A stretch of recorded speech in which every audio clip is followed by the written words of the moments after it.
Magandang umaga sa ating lahat. Narito ang update ukol sa minomonitor natin na bagyo na si Typhoon Pepito.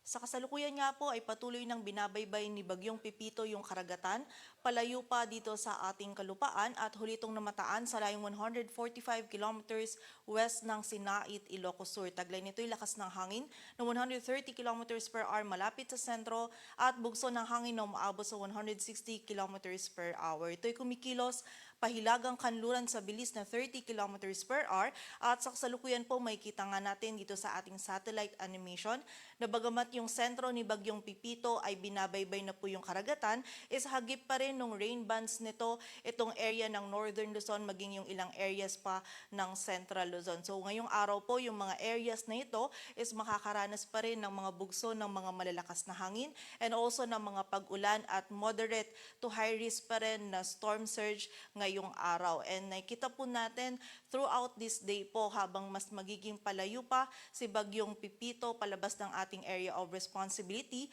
ay unti-unti na pong aaliwalas yung panahon sa malaking bahagi po ng Luzon at ilang bahagi pa po ng ating bansa. At ayon nga dito sa ating latest forecast track analysis ni Bagyong Pepito, patuloy po itong kikilos generally west-northwestward ngayong araw at lalabas po ito ng ating area of responsibility ngayong umaga or mamayang tanghali. At may kita nga po natin dito sa ating forecast track muli po yung sentro ni Bagyong Pepito is nasa karagatan na, ngunit mapapansin po natin itong area ng yellow circle is hagip pa rin po itong area ng Northern Luzon at ilang bahagi pa ng Central Luzon, kung saan ngayong araw nga po is makakaranas pa rin ng bugso ng mga malalakas na hangin and also ng mga pag-ulan at meron pa rin po tayong moderate to high risk na storm surge na dulot ni Bagyong Pepito.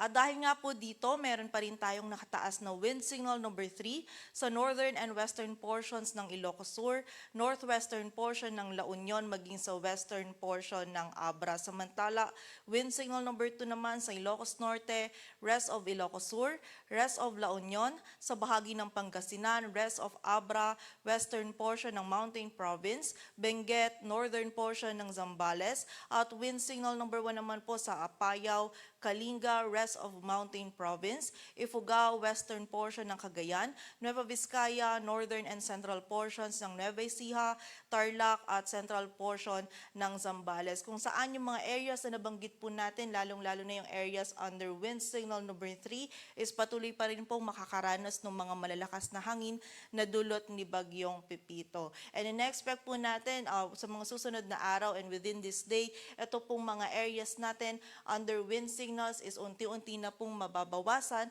ngunit muli po sa kasalukuyan meron pa rin tayong mararanasan na bugso ng mga malalakas na hangin sa areas nito. So patuloy pa rin pong pag-iingat para sa ating mga kababayan. Samantala sa mga pagulan naman po dulot ng outer rain bands ni Bagyong Pepito. Ngayong araw meron pa rin tayong mga moderate to heavy na pagulan na mararanasan sa Ilocos Sur, La Union, Pangasinan, Zambales, maging sa bahagi din ng Benguet, Tarlac, Nueva Ecija, Aurora at sa Cagayan, Isabela, miging sa area din po ng Batanes. So patuloy pa rin pong pag-iingat para sa ating mga kababayan sa banta po ng mga pagbaha at pagguho ng lupa, lalong-lalo na po yung mga areas natin na malapit sa mga ilog, sapa and also sa mga bulubunduking lugar kung saan posible po tayo or prone po tayo sa mga flash floods or yung pagragasa po ng tubig and also sa mga landslides.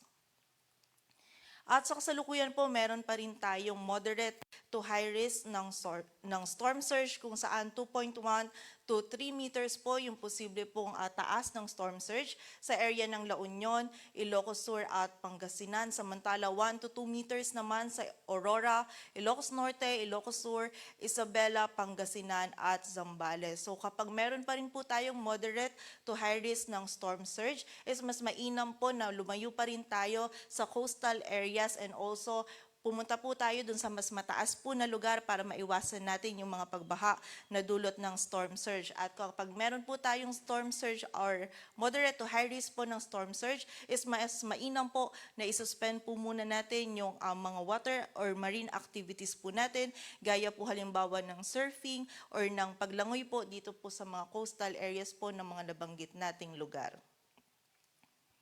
At sa kasalukuyan po, meron tayong nakataas pa din na gale warning sa area ng Ilocos Norte, Ilocos Sur, La Union, Pangasinan, maging sa northern coast ng Zambales, eastern coast ng Cagayan at sa bahagi po ng Isabela. Samantala, meron din po tayong gale warning na nakataas sa area po ng Batanes. Dulot po ito ng ina-expect natin na incoming northeasterly wind flow sa mga susunod po na oras.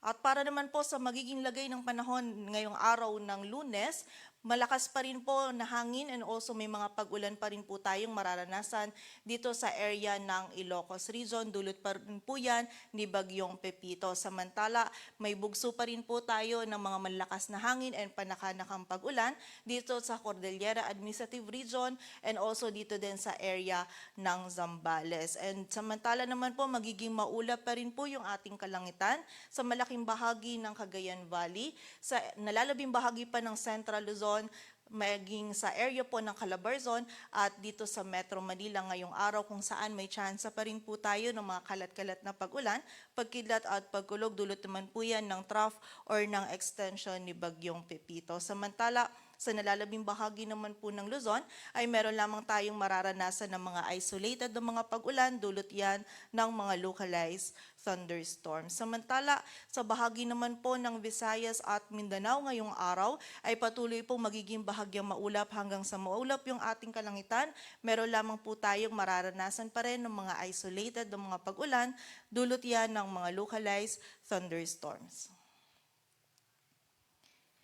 Patuloy po tayo magantabay sa updates ni Papalabas ng Pag-asa at para sa mas kumpletong impormasyon, bisitahin ang aming website pag-asa.tust.gov.ph. At yan po muna ang latest dito sa Weather Forecasting Center ng Pag-asa. Grace Castañeda, magandang umaga po.